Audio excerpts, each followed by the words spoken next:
Back in the days before government took control of everything, the normal people were relying very much on each other more than anything else. They relied on each other, family, friends, neighbours. If they wanted the children to be educated, if they needed hospital services, if they needed a social services, if they needed a judicial system, if they needed a policing system, they used the church, the abbeys, the monasteries. They provided everything like that. All the social structure that they needed was provided by the church. Now, instead of paying a tax, they just paid donations to the church, and some were in tied cottages, etc., where they paid a rent, ground rent.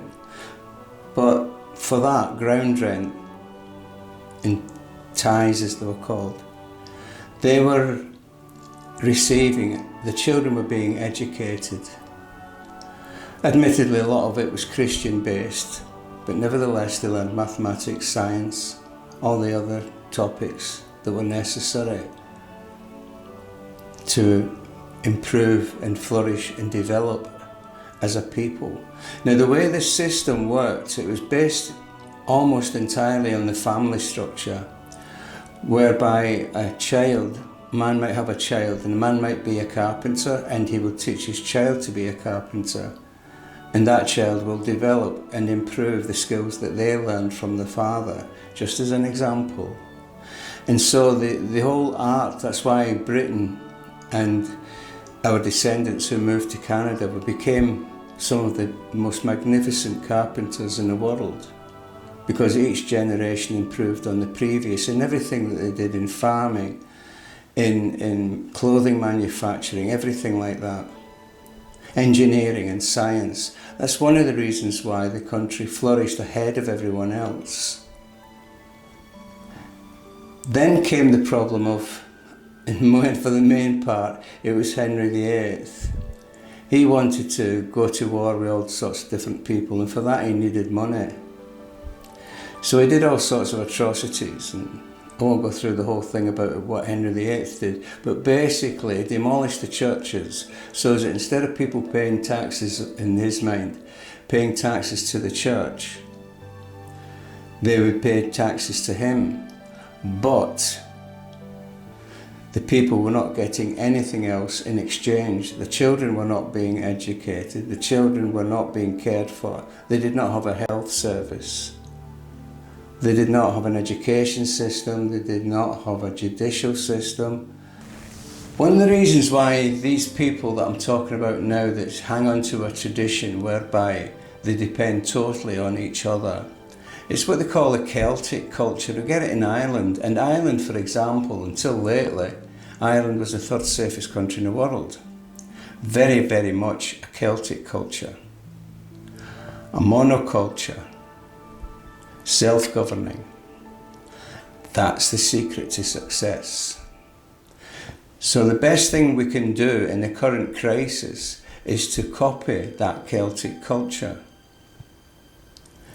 First thing you do for to start your own community, because these are all small communities, maybe 120, 200 people, but they can be quite small to be just maybe 20 or 30.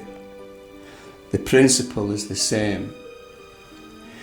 First thing to do to start one off is to do a skills audit, to see who has a skill, like somebody that's maybe good with animal training, which has been called for.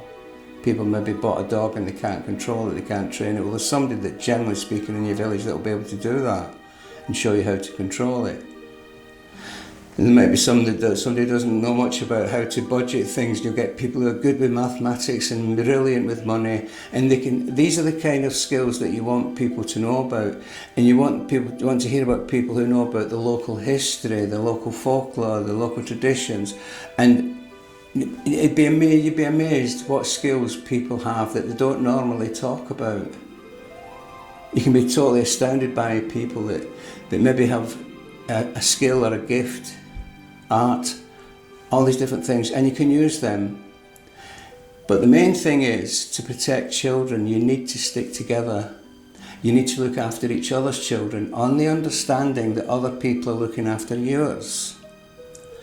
That's the agreement that you have. The danger that we're living through now, the crisis that we're going through at the moment, is fueled by social media. People are going onto social media and telling everything and everyone about the business. That's the danger.